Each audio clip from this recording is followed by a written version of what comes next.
Bonjour à tous, c'est un plaisir et un honneur pour moi de pouvoir aujourd'hui passer un moment et accueillir et échanger avec le bishop Jean Chitea, l'évêque et le surveillant national de l'Église de Dieu en Belgique. Bonjour bishop, Bonjour, cher David. comment allez-vous? Ça va très très bien, merci.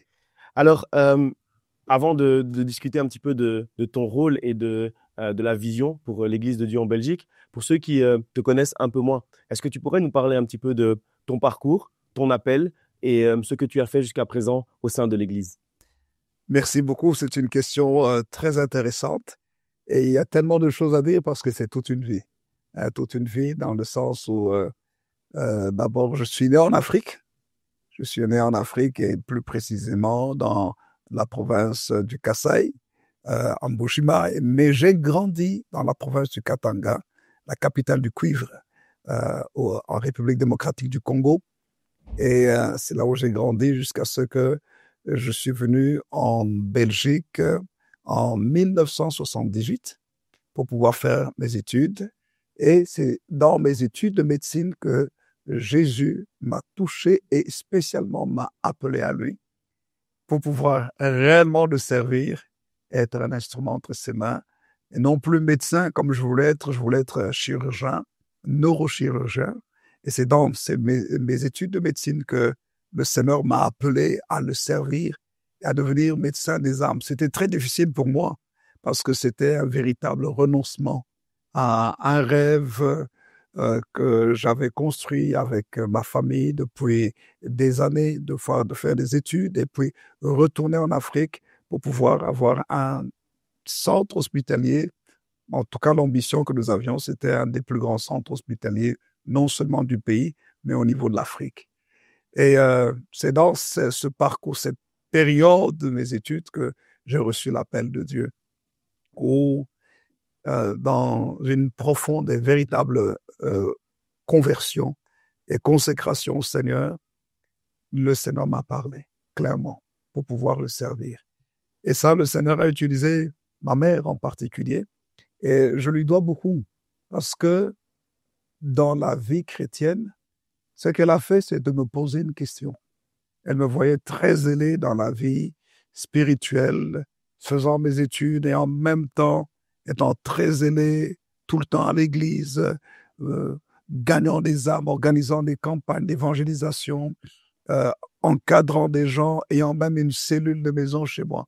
Mais une chose, c'est qu'elle m'a posé la question dans toutes mes activités, as-tu demandé à Dieu ce qu'il veut que tu fasses? Hmm.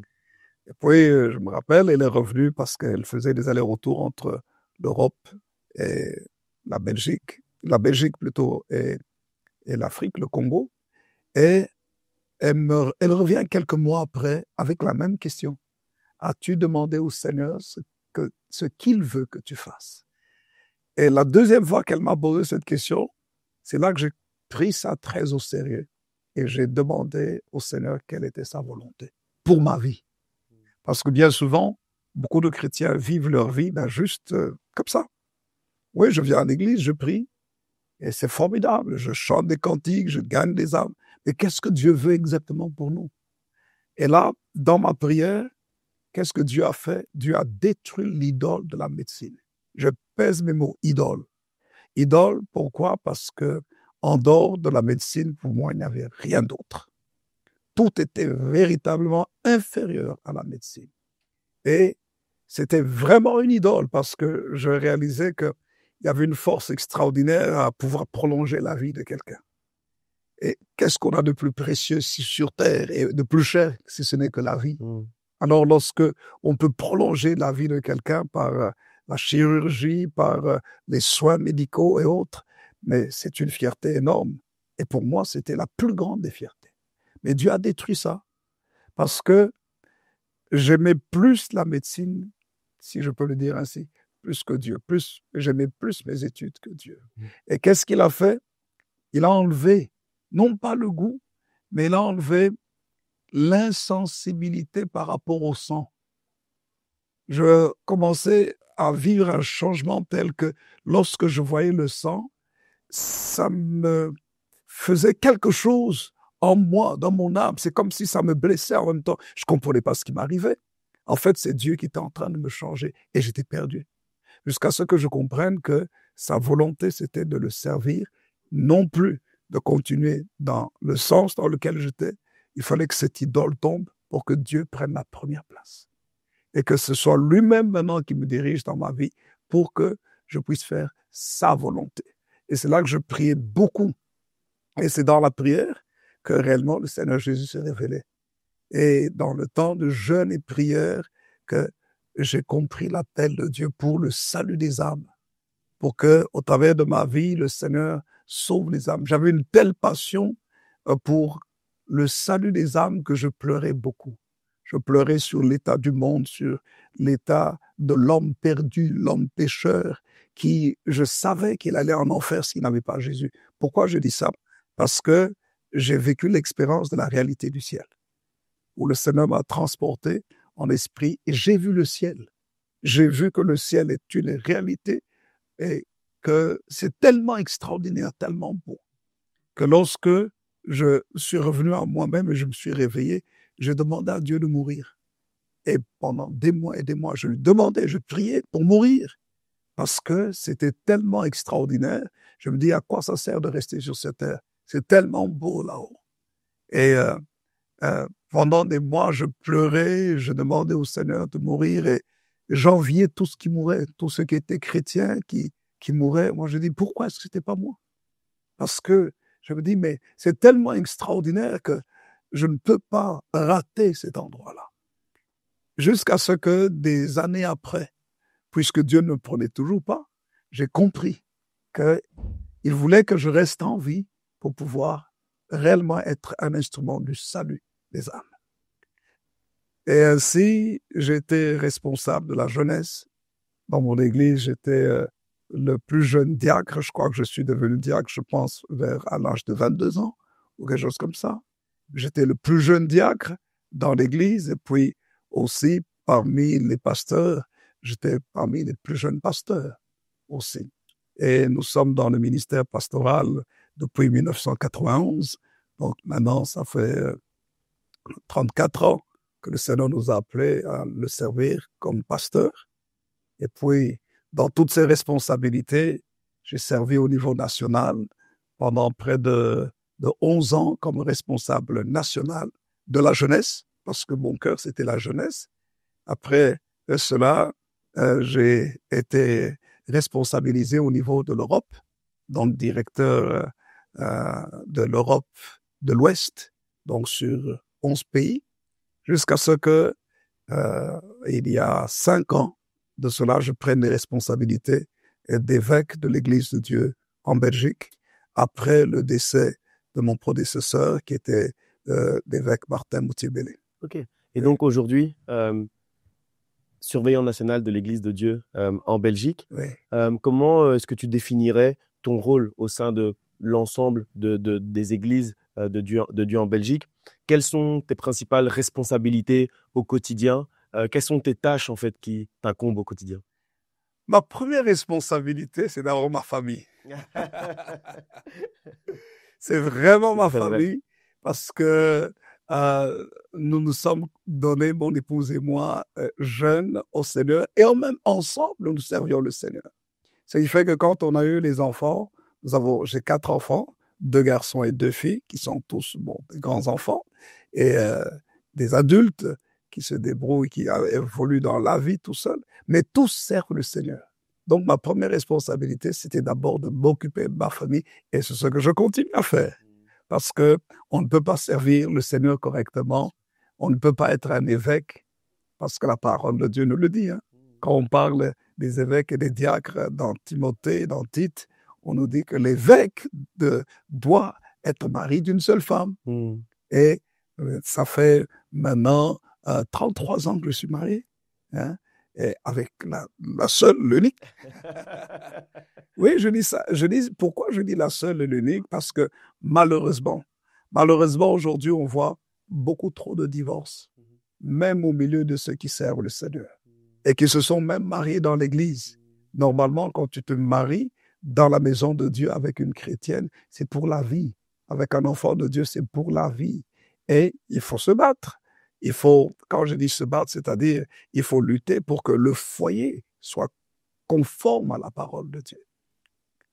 Aimer comme Christ a aimé l'Église, l'homme doit aimer sa femme et se livrer pour elle, pour la sanctifier, la rendre pure par l'eau de la parole. Il en prend soin, il la nourrit. Et c'est ce que je fais. Et ça, c'est ma première grande responsabilité. C'est que tu ne peux pas faire le ministère correctement si tu ne t'occupes pas de ta famille. Tu ne t'occupes pas de ton épouse, je prends soin de mon épouse. Tu ne t'occupes pas de tes enfants, je prends soin de mes enfants. Et ça, c'est très important. Tant que les enfants restent chez moi à la maison, je dois prendre soin d'eux. Et même si ils habitent chez eux, j'ai mon fils aîné qui est en Afrique, et né ici, mais le jour où il a découvert l'Afrique et la République démocratique du Congo, en l'occurrence, il est parti là-bas. Il vit là-bas aujourd'hui. Mais même s'il a un problème, il a une situation, il appelle papa. Papa répond à sa situation. Papa veille sur lui. Je suis un papa d'abord. Tout à fait. La Bible nous dit que celui qui ne prend pas soin des siens, et en particulier de son état de famille, est pire qu'un infidèle, et il a renié le Il a renié la Alors, c'est très important et c'est essentiel. C'est cœur, en fait, pour tout ministère, pouvoir justement prendre d'abord soin des siens et de ceux de sa famille. Et justement, par rapport à cette partie sur l'équilibre entre la vie de famille et ton rôle en tant que surveillant national de l'Église de Dieu en Belgique, comment est-ce que tu organises justement cet équilibre entre les deux? Parce que ma première question était par rapport au surveillant national. Ici, tu es orienté par rapport à la famille. Mais comment tu organises l'équilibre entre les deux? La première chose, l'équilibre ne vient pas de nous tout seuls. Notre équilibre provient de notre communion avec le Seigneur Jésus. C'est pourquoi mon équilibre commence d'abord par une vie intense de prière et de jeûne. Parce que chaque semaine, je suis dans le jeûne et la prière. Mais tous les jours, je prie. Tous les matins, minimum 1 heure. Ce qui fait que je suis un lève très tôt. Ces derniers temps, je suis levé tous les jours, pratiquement à 3 heures, 3h30 du matin, et je prie. Et quelqu'un me posait la question, mais ça va? Est-ce que vous n'êtes pas trop fatigué? J'ai rigolé, j'ai dit, la fatigue est le lot des responsables. Alors, mais il faut savoir comment gérer cette fatigue. Alors, mais je prends le temps d'abord dans ma communion avec Dieu, par la prière, le jeûne, la vie de jeûne et la méditation de la parole de Dieu. Pourquoi? Parce que j'ai besoin que la vie de Dieu soit en moi. Ça, c'est une première chose. Et lorsque j'ai la vie de Dieu en moi, j'ai des responsabilités. Non seulement je suis surveillant national, mais je suis aussi responsable pasteur d'église et de plusieurs églises que nous avons implantées. C'est de pouvoir équiper le peuple de Dieu pour l'œuvre du ministère. C'est ce que l'apôtre Paul nous dit, de former dans vue de l'œuvre du ministère. Et c'est ça la formation des disciples. Quand Paul parle à Timothée, il dit ce que tu as entendu de moi, confie-le à des hommes fidèles, capables aussi de l'enseigner à d'autres. Et c'est ça le rôle du ministère. Et c'est ça le rôle de l'évêque. Il veille, mais surtout il forme. Forme pourquoi? Pour que les autres fassent le ministère, que les autres découvrent leur potentiel. Ce qui fait qu'il y a la place de l'organisation. Dans l'Église, j'ai des pasteurs assistants, il y a des diacres, il y a des anciens, il y a des responsables de ministère, il y a des membres de ministère, il y a des leaders qui fonctionnent et avec qui j'ai régulièrement des réunions. Non seulement au niveau local, mais au niveau aussi national. Tous les mois, nous avons une pastorale nationale où je sers le Seigneur avec un conseil national, conseil aussi des ordained bishops, parce que dans l'Église de Dieu, nous avons 3 niveaux du ministère pastoral, où le premier, c'est l'exhortateur, le niveau de l'entrée dans l'exercice du ministère. Il y a le deuxième niveau qui est le ordain, l'ordination même. Et puis le dernier niveau, c'est ordained bishop ou évêque ordonné. C'est à partir du dernier niveau du ministère, et tous ces niveaux, on y accède par la formation. La formation théologique, formation biblique, et par le passage des examens. Et bien sûr, à chaque niveau, les examens sont beaucoup plus durs, mais pas seulement des examens, mais c'est aussi la vie qui est scrutée, l'intégrité de la vie. Parce qu'un évêque ou un pasteur doit être exemplaire, doit être un modèle. Et au travers de tout ça, on passe au dernier niveau où on peut accéder aux responsabilités nationales, responsabilités internationales. C'est ainsi que, à partir de ce niveau-là, j'ai des responsabilités non seulement nationales, mais nous avons aussi des responsabilités internationales où, je vous ai dit, je m'occupe de la formation de la jeunesse et du discipulat au niveau de l'Europe de l'Ouest. Et non seulement ça, mais en tant que serviteur de Dieu qui a la vision de la mission, nous avons plusieurs églises dans plusieurs pays. Je reviens du Burundi il y a quelques semaines où nous avons plus d'une trentaine d'églises. Mais là, par exemple, c'est un de nos missionnaires qui fait le travail. Et il fait un très bon travail, mais nous sommes en communion. Et je veux aussi former les serviteurs de Dieu, les pasteurs. Et puis on est ouvert aux autres dénominations. Nous ne sommes pas fermés. Hein. Nous sommes vraiment ouverts parce que c'est comme ça qu'on a toujours été. Et c'est comme ça qu'est l'Église de Dieu. C'est la raison pour laquelle nous avons aussi aux États-Unis la Lee University, donc l'université de la Church of God ou de l'Église de Dieu qui est établie dans l'État du Tennessee à Cleveland, qui forme beaucoup de serviteurs de Dieu de plusieurs dénominations et qui est reconnue comme université qui, non seulement les gens qui ne prient pas peuvent venir étudier et reçoivent une formation très solide. Voyez? Et non seulement ça, mais là, nous participons tous les mois donc avec le Conseil national. Nous avons des réunions. Nous avons des réunions avec tous les pasteurs chaque mois. Nous passons du temps ensemble dans la prière, du temps ensemble dans le partage de la parole de Dieu, mais aussi pour solutionner les différents problèmes et les besoins ministériels. Et bien sûr, si on peut le dire au niveau national, c'est l'organisation des événements nationaux. Nous avons plusieurs départements au niveau national, la jeunesse, l'association des femmes, l'association des hommes. Et donc, tous ces départements vraiment font un grand travail. Et bien sûr, nous avons parmi les événements nationaux, nos plus grands événements. Notre plus grand événement, c'est la Convention nationale qui se déroule chaque année le week-end de Pâques. Et ça fait 33 ans maintenant que nous avons commencé les conventions nationales. Et nous bénissons le Seigneur pour ce que Dieu fait. Et là, ce sont toutes nos églises, les différentes chorales qu'il y a, les groupes, mais vraiment tout le monde. Okay. Ouais. Et tu as parlé de la dévotion, c'est-à-dire la relation avec Dieu qui est très importante dans ton rôle, et également de l'organisation.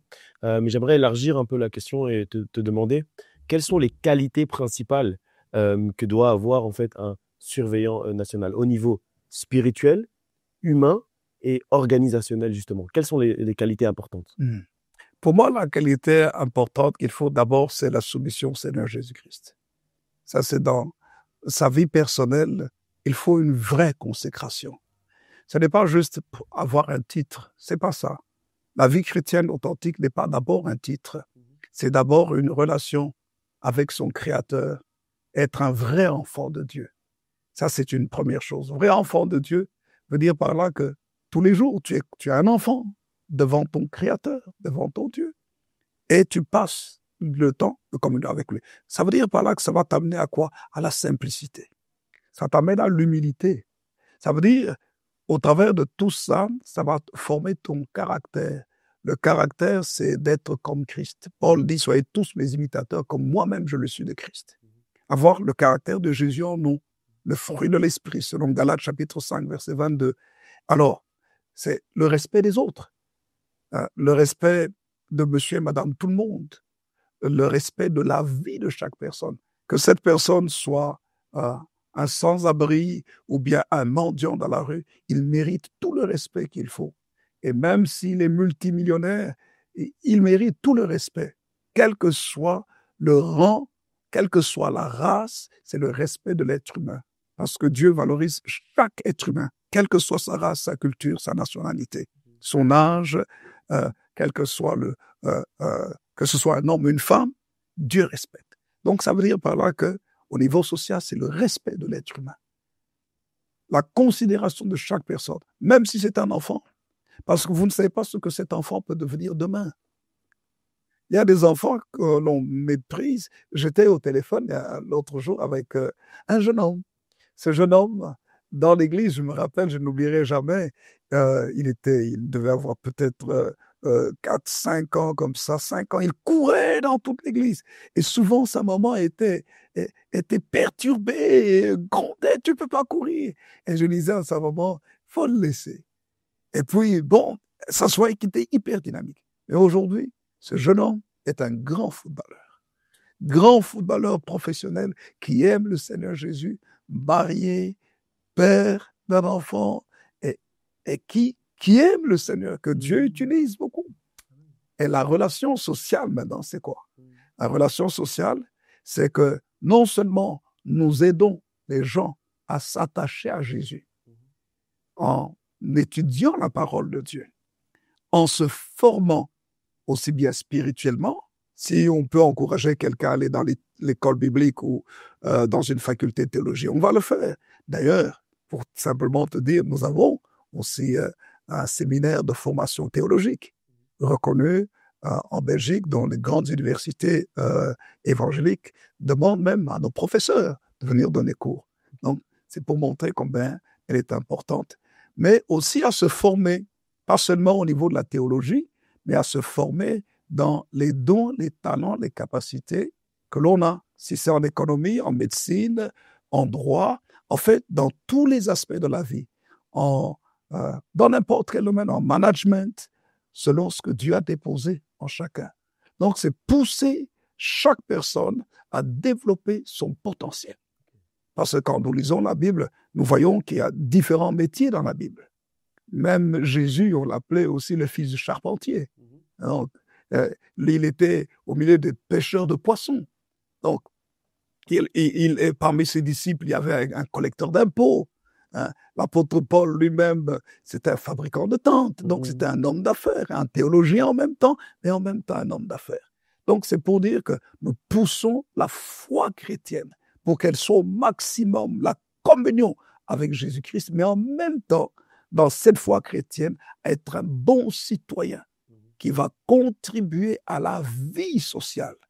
Parce que, de toute façon, quand Jésus va revenir, la Bible dit que Jésus nous jugera, pas seulement sur la vie de prière, mais aussi sur notre vie sociale. Il a dit, dans la parabole, dans le jugement des nations, il a dit qu'il a placé les brebis à sa droite et les boucs à sa gauche. Il a dit aux brebis, j'ai eu faim, vous m'avez donné à manger. J'ai eu soif, vous m'avez donné à boire. J'étais nu, vous m'avez vêtu. J'étais en prison, vous êtes venu me voir. J'étais malade, vous m'avez visité. Donc, tout cela parle de la vie sociale. C'est la raison pour laquelle nous avons aussi une grande banque alimentaire.